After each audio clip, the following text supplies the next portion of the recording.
guys, and welcome to Cooking Julie French Chef Edition.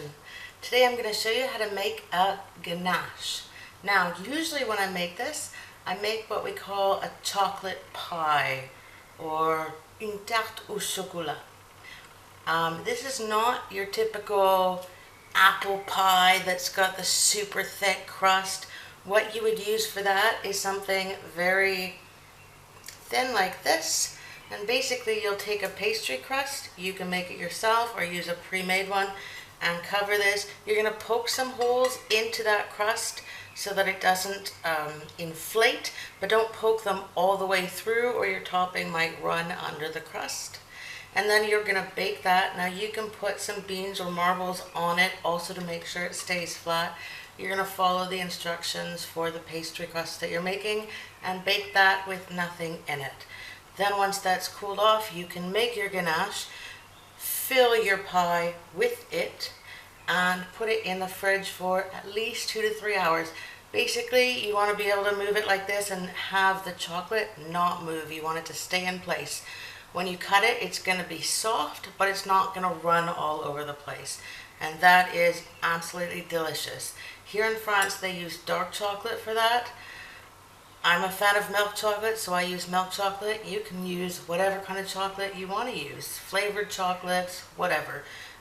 You can also sprinkle nuts or whatever on top of it, or put fruit like sliced bananas right on the pie crust before you drizzle the chocolate on. You can get super inventive with this. But this is not what I'm going to be doing today.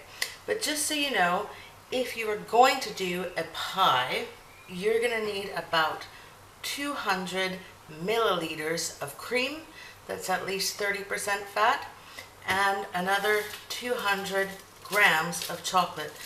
Milk chocolate, dark chocolate, white chocolate, chocolate with nuts, whatever chocolate you want, that's what you're going to use. So 200 and 200, and that's it. Super easy to make, and I'm going to show you how to do that. Today though, I'm going to be making my ganache as a topping for my cheesecake.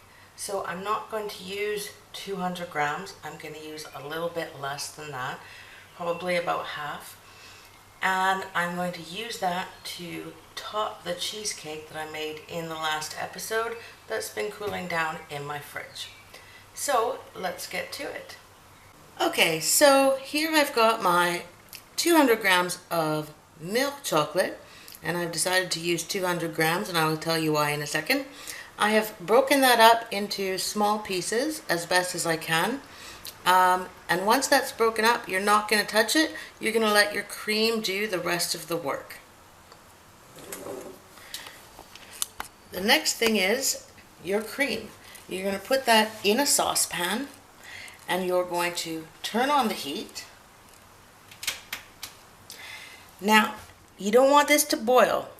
You're going to let it come to a simmer for about 2 or 3 seconds, basically to see the bubbles coming up. And then that's it. You leave that, you take that off the heat, and you're going to pour that over top of your chocolate in 3 doses. So you pour some on, you mix your chocolate well to let that melt, then you pour some more on, and that will help melt the rest of the chocolate. And then you pour the rest on, and you continue to mix until you have a nice, soft, shiny chocolate. And then you're done. You're going to pour that into your pie crust or on top of your cake or whatever it is you're making, and you're going to put that in the fridge long enough for it to harden a little bit. Now, like I said, it's still going to be soft, but it's going to hold its form.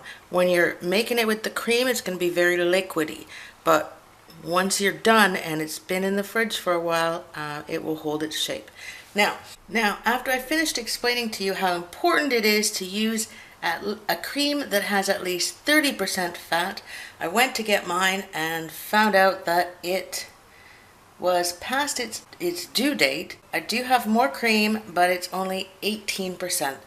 So if this doesn't work out, totally my fault. I should have been more careful.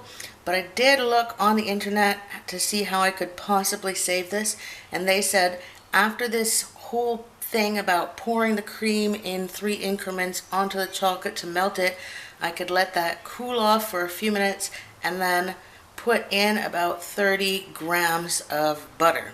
So the fat content of my cream will rise and hopefully it will hold its shape better. Like I said, if this doesn't work out, totally my fault for not paying attention. However, I have made this a whole bunch of times with the cream of at least 30% fat, and it has worked out right from the first time. Never had any problems with it. I have tried other recipes for the same thing, usually with the exact same ingredients but different ways of melting the chocolate, and none of them have worked out for me. So super important. I'm going to continue to let my cream heat up and I will show you the process of melting the chocolate. Okay, my cream has come to a simmer. This has to be done kind of quickly, so let me just show you here. I am pouring my first dose of cream onto my chocolate and you can see that melting right away. I'm going to stir that and make sure that cream gets in there, and I'm sure you can see that melting. It's melting really quickly, which is wonderful news. So we're just going to stir that, and basically once your cream becomes the same temperature as your chocolate and stops melting it, then you're going to pour in your next interval of cream. And I think I'm pretty much at that point. I want to get that as well mixed as I can though. You want to be careful while you're mixing. You don't want to insert any air bubbles. So nothing too crazy and strenuous.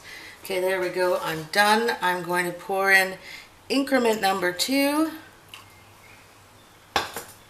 and stir that in, and hopefully that will do its job to melt the rest of the big lumps that are in there.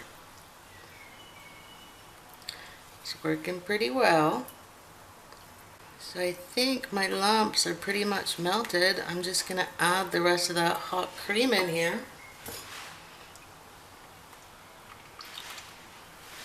And we will stir that up, mix it well. Again, try not to get any air in there. And there we go, it's looking pretty good. So because of my little mix up with the cream there, I'm going to add a little bit of butter to mine.